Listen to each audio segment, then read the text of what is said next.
श्री सद्गुरु महाराज की जय। परमाराध्य संत सद्गुरु महर्षि में ही परमहंस जी महाराज का प्रवचन, बाबा साहब के उपदेशों का सार। प्यारे लोगों, मैं पहले पहल सन 1909 ईस्वी के अंत में बाबा साहब पूज्य देवी साहब जी के साथ यहाँ मुरादाबाद आया था। बाबा साहब सत्संग प्रचार के लिए बहुत भ्रमण करते थे। वे भागलपुर गए थे, वहाँ पहले से ही उनका प्रचार था। सत्संग के लिए भागलपुर में एक घर बन चुका था जो खपड़े से छाया हुआ था। उसमें लगभग 500-700 आदमी बैठ सकते थे। वह समय अक्टूबर दुर्गा पूजा का था। वहाँ वे एक पखवाड़े से अधिक ठहर गए। चलते समय मेरे विनय करने पर उन्होंने मुझे भी संग लेने की कृपा की। यहाँ मुरादाबाद आते आते 1909 का अंत ही हो गया। उनके बाबा साहब के साथ मैं यहाँ मुरादाबाद पहुँचा। सत्संग होता था तो मैं बहुत कम समझता था।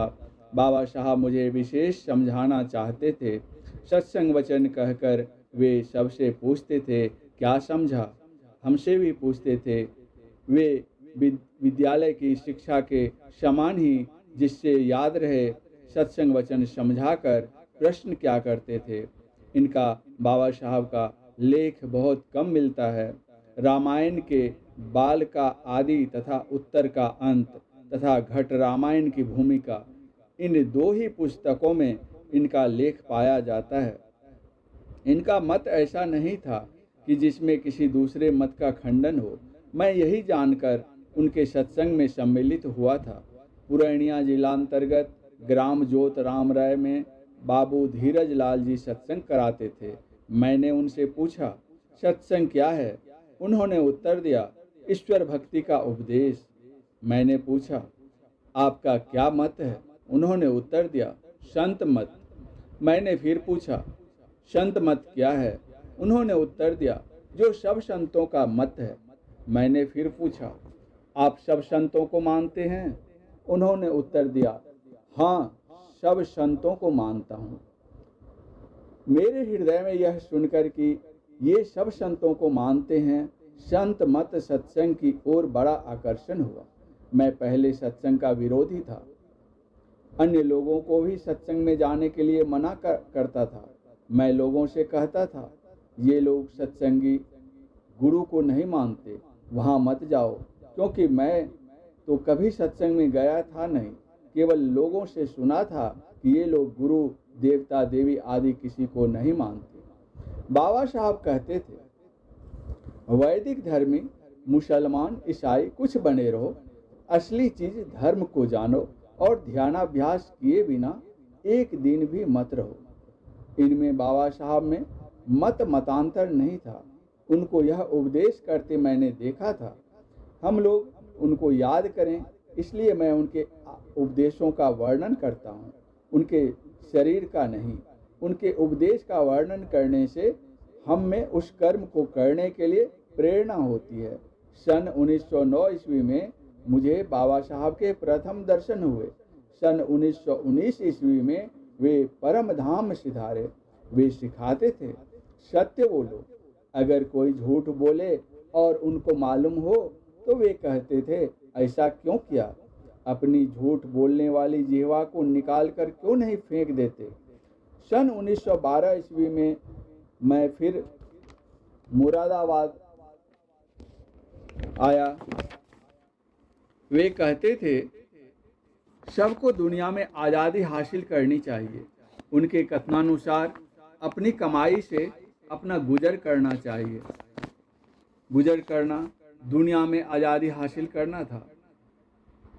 कभी कभी तो वे यह भी कहा करते थे कि 40 वर्ष की उम्र तक अपनी कमाई से इतना जमा कर लो, फिर पीछे काम न करना पड़े।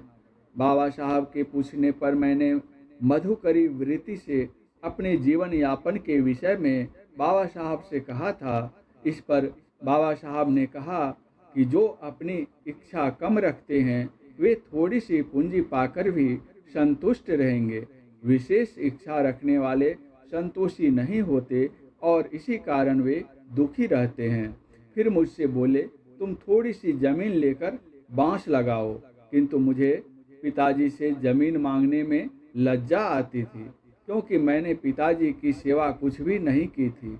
उन्होंने मुझको पढ़ाया लिखाया तथा बचपन में सेवा की आदि, लेकिन मैंने उनका बदला कुछ नहीं दिया था। दूसरी बात यह थी कि अगर जमीन मिल भी जाए तो पूंजी चाहिए थी, उसे जोतने कोड़ने तथा कुछ लगाने के लिए। मैंने बाबा साहब से कहा, अगर जमीन तैयार करते करते ही शरीर चला जाए तब? बाबा साहब बोले, तुम मुझे ज्ञान सिखाने आए हो? अगर तुम 100 वर्ष तक जीते रहे तब क्या खाओगे? उन्होंने मुझे बहुत फटकारा और मुझे 80 रुपए देने लगे और बोले, इससे जाकर काम करो, कम जाए तो फिर लेना, जब तुम्हें हो तब वापस करना। मैंने मन में कहा, गुरु ऋण रहा सोच बर जी के। फिर मैंने कहा, अगर आपकी ऐसी इच्छा है तो गुजारा हो जाएगा, मैं जाता हूँ काम करने।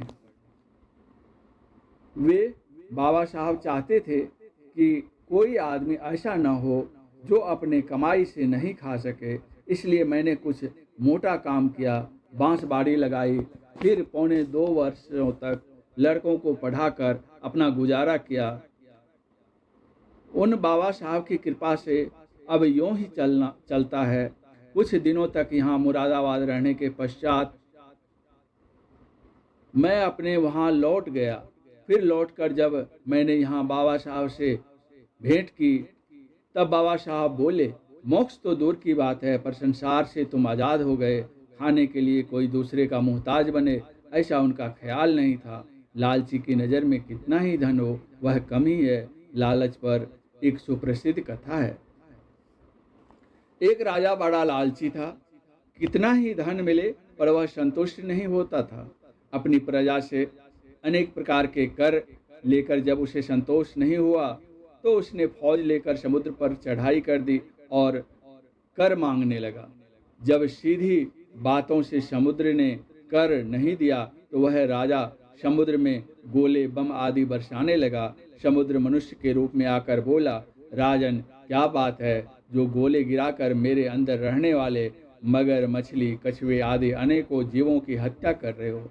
राजा बोला, समुद्र तुम मेरे राज्य के अंदर कितने वर्षों से निवास करते हो, किंतु आज तक तुमने मुझे कर स्वरूप कुछ भी नहीं दिया है। वही कर वसूल करने के लिए तुम्हारे पास आया हूँ। समुद्र बोला, राजा तुम जितना धन लेना चाहो मैं तुम्हें एक खजाना बता देता हूँ, उससे ले लो। यह कहकर समुद्र राजा को धन का एक खजाना बताकर गुप्त हो गया। समुद्र के बताए हुए खजाने से राजा धीरे धीरे धन ढोने लगा।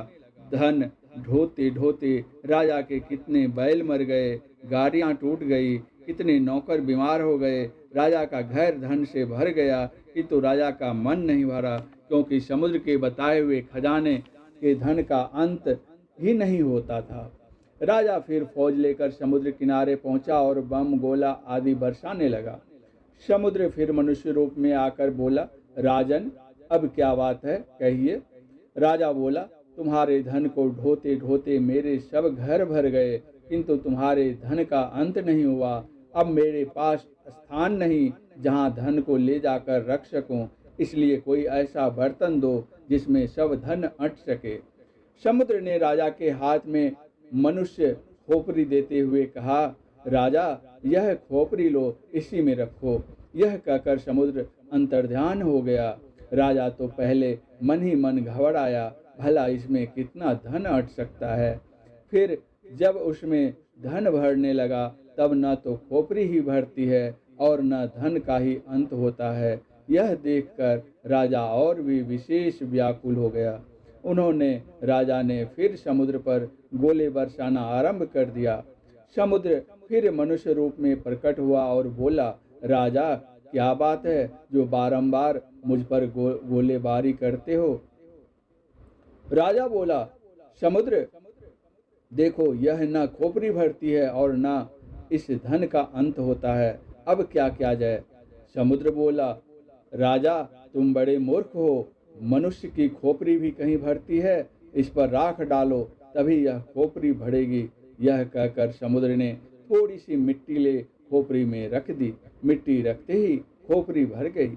इसका सारांश यह है कि मनुष्य जब तक अपनी इच्छा पर धूल नहीं डालता, अर्थात मनुष्य जब तक संतोष धारण नहीं करता, तब तक वह बराबर दुखी रहता है और संतोष कर लेने पर ही वह दुख रहित हो जाता है। इसलिए मनुष्य को संतोषी होना चाहिए। गोधन, गजधन, बाजी धन और रतन धन खान, जब आवे संतोष धन, सब धन धूड़ी समान। अपनी जीवन रक्षा के लिए सच्ची कमाई करके खाओ, यही सांसारिक आजादी है। संतों के मत में सबसे बड़ी चीज मोक्ष है, किंतु शरीर के अंदर जो कैद हो, इससे तुम्हारा छुटकारा हो जाए तो संसार से भी छुटकारा हो जाए। पिंड से छूट जाए तो ब्रह्मांड बाह्य जगत से भी छुटकारा हो जाए। कोई कहे पिंड से निकल जाए तो बाहर संसार से भी कैसे निकल जाएगा। तो इस शरीर और संसार में बड़ा सरोकार है। जितने तत्वों से शरीर बना है, संसार भी उतने ही तत्वों से बना है। तल की दर्जेबंदी करने पर स्थूल सूक्ष्म भेद से जितने तल शरीर के होते हैं, संसार के भी उतने ही तल हैं। शरीर जिस प्रकार 5 तत्वों तथा 3 गुणों से बना हुआ है, संसार में भी 5 चीजें अर्थात आकाश, अग्नि, वायु, जल और पृथ्वी तथा 3 गुण रज उत्पादक शक्ति, सत्व पालक शक्ति और तम विनाशक शक्ति है। जागृत में शरीर के स्थूल तल पर काम करने से संसार के भी स्थूल तल पर ही काम करते हैं। स्वप्न में शरीर के स्थूल तल पर काम नहीं करने से संसार के भी स्थूल तल पर काम नहीं कर सकते। इस प्रकार यदि आप अपने शरीर के सूक्ष्म तल पर पहुंच जाएं, तो संसार के भी सूक्ष्म तल पर पहुंच जाएंगे। तथा जिस प्रकार शरीर के स्थूल तल पर रहकर स्थूल संसार को दूर तक देखते हैं तथा विचरण करते हैं, उसी प्रकार शरीर के सूक्ष्म तल पर पहुंचने पर आप सूक्ष्म संसार ब्रह्मांड के सूक्ष्म तल को दूर तक देखेंगे तथा विचरण करेंगे। इस प्रकार जो पिंड को पार करेगा वह ब्रह्मांड को भी पार कर जाएगा। स्थूल को देखकर सूक्ष्म का ज्ञान होता है। सूक्ष्म भी बिना कारण के नहीं हो सकता तथा कारण भी बिना महाकारण के नहीं हो सकता। इन चारों से छूटने पर कैवल्य परम पद है। बाबा साहब इसी का उपदेश करते थे तथा साधन बताते थे। वे कभी नहीं कहते थे कि हम तुमको ऊपर चढ़ा देंगे। वे कहते थे कि उस ईश्वर को पाने के लिए उसका अवलंब, उसके प्रति तुम्हारी भक्ति होनी चाहिए। इसके लिए साधन ठीक है, करो। जहाँ ईश्वर की प्राप्ति होती है वहाँ सारे माइक आवरणों का पार होना होता है। जहाँ सब आवरणों का पार होना होता है वही परमात्मा है। जिमि थल बिनु जल रही न सकाई, कोटि भांति को करे उपाई, तथा मोक्ष सुख सुनु खगराई, रही न सकई हरि भगति बिहाई। गोस्वामी तुलसीदास जी महाराज। बाबा साहब वही बतलाते थे जो वेद उपनिषदों तथा संत वाणियों में है। वे कहते थे कब्र में दाखिल होने तथा चिता में जलने के पहले मोक्ष प्राप्त कर लो। इसके साधन बतलाते थे। मन को एकाग्र करो, इसकी बड़ी आवश्यकता है।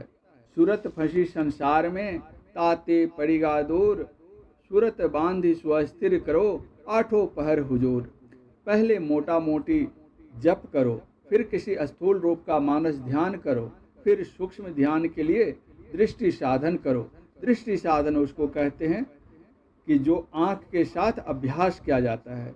इसके साधन करने के सैकड़ों गुर और अमल हैं कि जो भारतवर्ष और दूसरे मुल्कों में जारी है, लेकिन बाजे इनमें ऐसे हैं कि जिनसे आँख के दोनों गोले टेढ़े पड़ जाते हैं, और बाजे ऐसे हैं कि जिनसे आँख जाती रहती है, और बाजे कायदे ऐसे भी हैं जो कि आँख की दोनों पुतलियों को जिनमें होकर रोशनी बाहर को निकलती है खराब कर देते हैं, जिससे फिर आँखों से धुंधला दिखाई पड़ता है। और चाहे तमाम उम्र हकीम वैद्य डॉक्टर इलाज करे, किसी तरह पुतलियाँ दुरुस्त नहीं होती। दृष्टि से अभ्यास करने का वह भी कहता है, जिसको आंख और आंख के गोले से कुछ ताल्लुक नहीं है और न दृष्टि से मानी आंख और आंख के गोले हैं, जिससे कि वह नुकसान होते हैं। जो ऊपर बयान किए गए हैं दृष्टि निगाह को कहते हैं कि जो मांस और खून की बनी हुई नहीं है।